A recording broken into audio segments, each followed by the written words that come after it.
સુખસરમાં નકલી આઈટી અધિકારીની રેડ પડતા ચકચાર મચી હતી। મળતી માહિતી મુજબ સુખસર ગામે નાણાં ધેરદારનો ધંધો કરનાર વેપારીની દુકાને 6 જેટલા નકલી ઇન્કમટેક્સ અધિકારીઓ રેડ કરી હતી।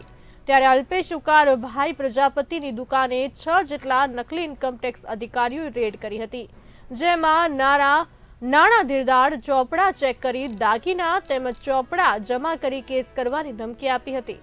જો કેસ ન કરવો હોય તો નકલી અધિકારીઓએ 25 લાખની માંગ કરી હતી, જેમાંથી 2 લાખ રોકડ લીધા હતા। જો કે આ 6 લોકોએ બીજા નાણાં અન્ય જગ્યાએથી આપવાની વાત કરતા સમગ્ર ભાંડો ફૂટ્યો હતો।